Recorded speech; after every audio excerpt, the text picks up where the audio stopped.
Bienvenidos a UDI @ al curso de Física Conceptual, al segundo capítulo sobre los fundamentos de la mecánica, el módulo 9, la teoría de gravitación universal.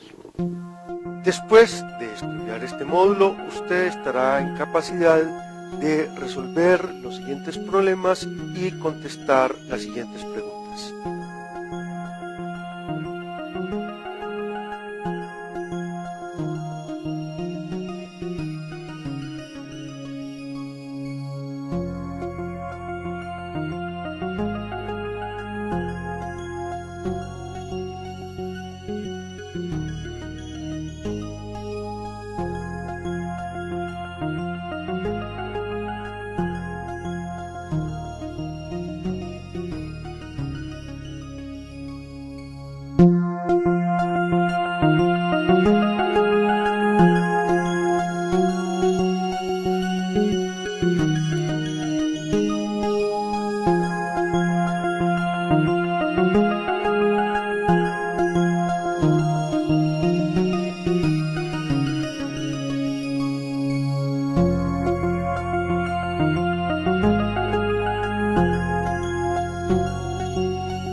Una vez que Newton estableció sus leyes de movimiento, fue posible describir ecuaciones de movimiento para los cuerpos a partir de una ley de fuerza. Miremos. Las tres leyes de movimiento de Newton en realidad afirman una sola idea. La fuerza que actúa sobre los cuerpos se manifiesta por una aceleración. Por lo tanto, si no hay fuerza, no hay aceleración. Pero también nos dice, las aceleraciones están directamente relacionadas con las fuerzas. Miremos que el concepto de aceleración es el concepto asociado al cambio de velocidad por unidad de tiempo. El cambio de velocidad por unidad de tiempo se puede expresar como el cambio del cambio en la posición por unidad de tiempo. La aceleración en realidad es el segundo cambio de la posición respecto al tiempo. Técnicamente esto se puede escribir diciendo la aceleración es la segunda variación diferencial o la segunda derivada de la posición respecto al tiempo. No nos preocupemos en este momento por los detalles puramente matemáticos asociados al concepto de derivada. Simplemente pensemos que la aceleración es una cantidad asociada a la variación de la posición respecto al tiempo. Y entonces, esto nos va a permitir escribir ecuaciones de movimiento en los siguientes términos.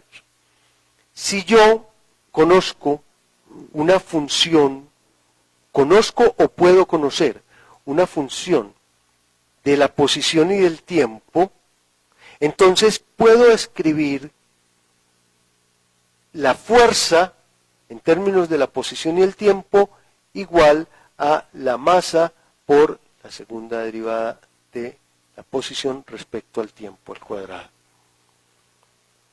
Tengo a la izquierda una función que conozco o que puedo conocer de posición y tiempo, tengo a la derecha una segunda derivada de la posición respecto al tiempo. En realidad, lo que tengo acá es una ecuación de movimiento. Una ecuación de movimiento que puede tener una solución para algún R de t, para una posición. Esta posición la llamaré la trayectoria. La posición en función del tiempo de un móvil sobre el cual actúa una fuerza representada por esta función matemática es igual a la masa por la aceleración. Newton, al plantear sus ecuaciones de movimiento, le propuso un programa de trabajo a la física. Escriba las ecuaciones de movimiento de un sistema como como fuerza igual a masa por aceleración, y al encontrar la solución de esa ecuación, usted podrá describir la posición del sistema en cualquier instante de tiempo. Si volvemos a esta ecuación de movimiento, entonces debemos hacer la siguiente consideración. Esta ecuación de movimiento tiene solución siempre y cuando uno conozca la posición inicial y la velocidad inicial.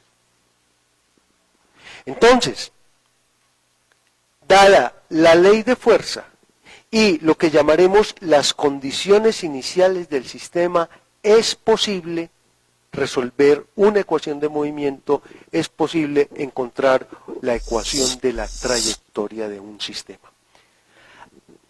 ¿Cuál es la intención de Newton? Muy sencillo.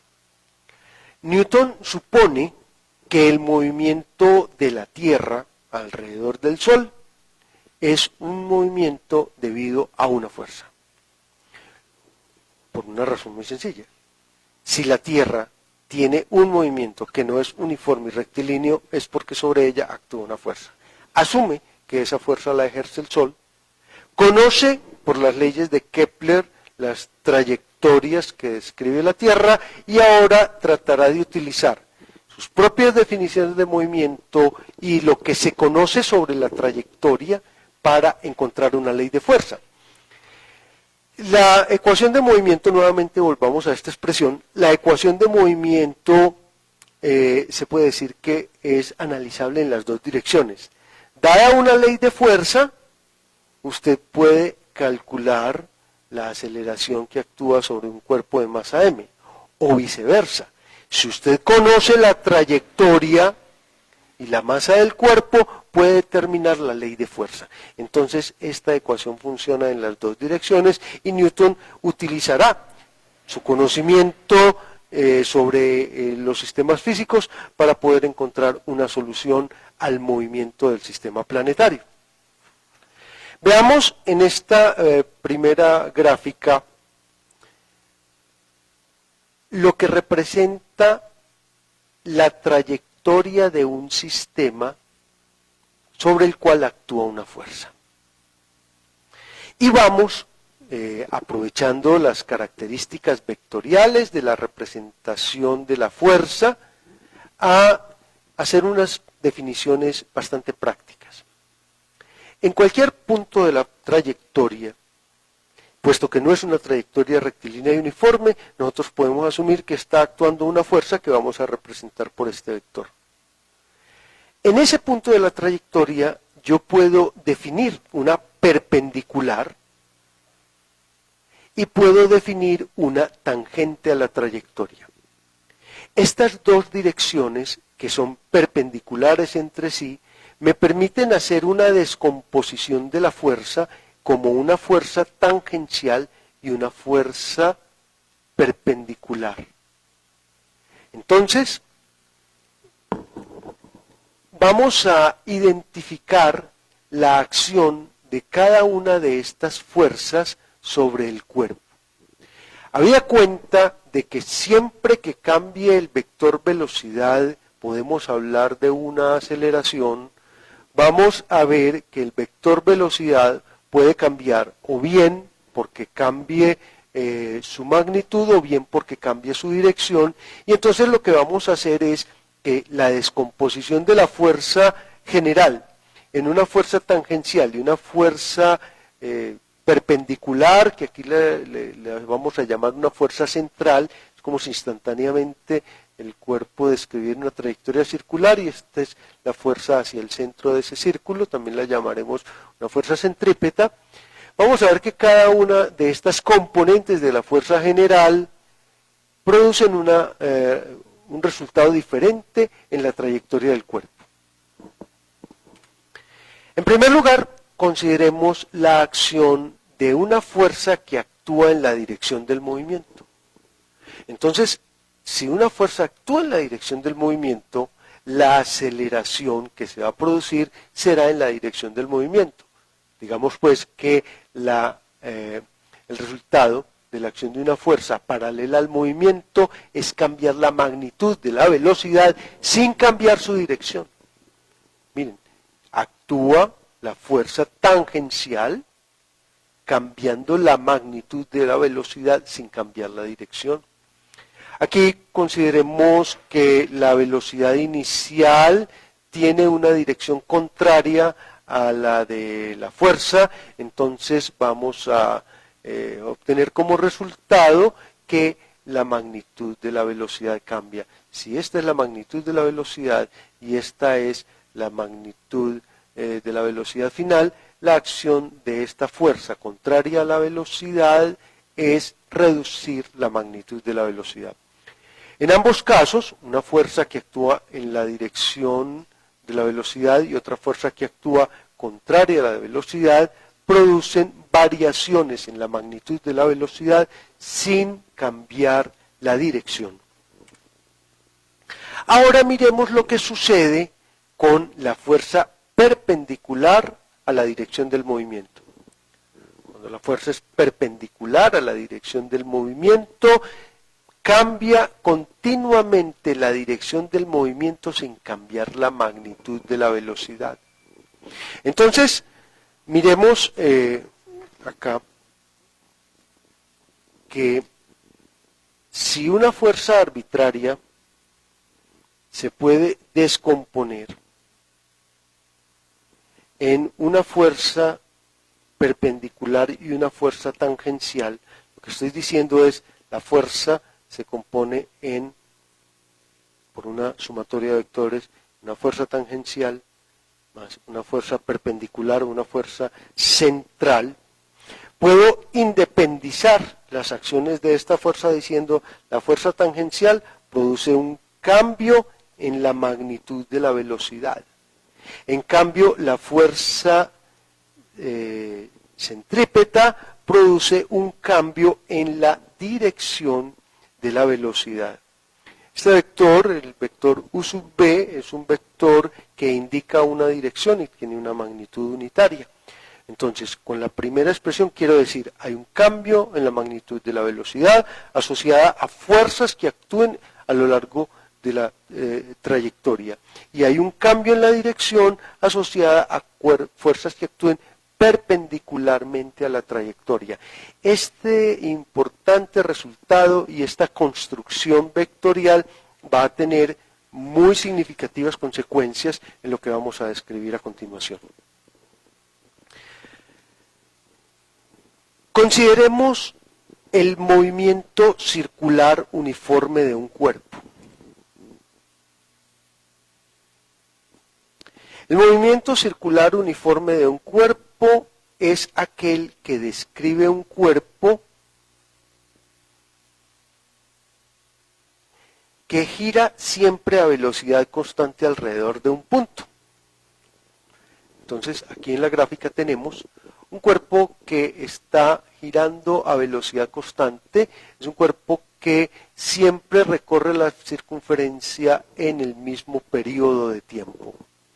De hecho, en los movimientos cíclicos nosotros vamos a hablar de periodo como el tiempo necesario para que un cuerpo recorra el ciclo completo, o sea, parta de una posición y vuelva exactamente a la misma posición. Eso lo vamos a llamar el periodo del movimiento. En un movimiento circular uniforme, entonces nosotros tenemos que la magnitud de la velocidad es constante. Sin embargo, observen ustedes que la dirección de la velocidad, que siempre es instantáneamente tangencial a la trayectoria, está cambiando continuamente. Tanto la dirección de la fuerza como la dirección de la velocidad cambian continuamente. Solo que La dirección de la fuerza siempre es hacia el centro y la dirección de la velocidad siempre es tangencial. ¿Por qué es tan importante el análisis del movimiento circular uniforme? Porque las trayectorias planetarias son en una buena medida un movimiento circular uniforme. Voy a buscar una... Consideremos esta gráfica. Miremos esta gráfica. Newton hacía el siguiente razonamiento. Cuando se lanza horizontalmente un proyectil, el alcance del proyectil depende de la velocidad inicial y de la dirección con la que se lanzó. Vamos a considerar en este caso que un superlanzador en la parte más alta de una montaña, y vamos a suponer una montaña bien especial porque es una montaña que se sale de la atmósfera para evitar, por supuesto, la fricción de la atmósfera, un superlanzador va a disparar proyectiles horizontalmente y entonces vamos a hacer que la velocidad de esos proyectiles aumente de una manera gradual. En el primer caso, el proyectil alcanza una determinada distancia, si aumenta la velocidad, la distancia aumenta, si aumenta todavía más la velocidad, pues el recorrido todavía se aumenta. Lo importante es pensar que hay una velocidad para la cual el proyectil va a cambiar su dirección hasta llegar exactamente al punto de partida. Ahora piensen, la fuerza que actuó sobre este proyectil, esta fuerza que llamamos fuerza de gravitación de la Tierra, cambia continuamente su trayectoria sin cambiar la magnitud de la velocidad. Entonces hay una velocidad mínima para la cual el proyectil va a describir siempre una trayectoria circular. El razonamiento de Newton es sencillamente, yo puedo considerar que la Luna es un proyectil que fue lanzado a conveniente altura y a conveniente velocidad para que vuelva exactamente hacia el punto de partida. De igual manera, se puede considerar que la Tierra es como una especie de proyectil que fue lanzado horizontalmente respecto al Sol y que puede llegar al punto de partida con una velocidad inicial constante y entonces repetir indefinidamente el ciclo. La idea de Kepler es, la idea de Newton es que los cuerpos describen trayectorias alrededor de un centro de fuerza y que hay una trayectoria mínima que corresponde a una velocidad mínima en la cual la trayectoria es circular. Entonces, de alguna manera vamos a aceptar que el movimiento circular es un movimiento válido para una fuerza gravitacional. Ya sabemos, por las leyes de Kepler, que las trayectorias planetarias son elipses. Sin embargo, son elipses de tan poca excentricidad en algunos casos que se pueden asimilar a trayectorias circulares, como hizo Kepler cuando estableció su tercera ley. Entonces, volviendo a este gráfico, la estrategia es pensar que el movimiento circular uniforme es un posible movimiento planetario y que es debido a una fuerza de tipo central. Se trata de determinar las características de esta fuerza y entonces volvamos a este gráfico. Consideremos las posiciones sucesivas A y B de un cuerpo que describe una trayectoria circular. RA y RB nos distinguen los puntos A y B y tienen exactamente la misma magnitud. Para calcular la fuerza que actúa sobre este cuerpo, entonces yo necesito calcular la aceleración. La aceleración la puedo calcular al conocer la diferencia de velocidades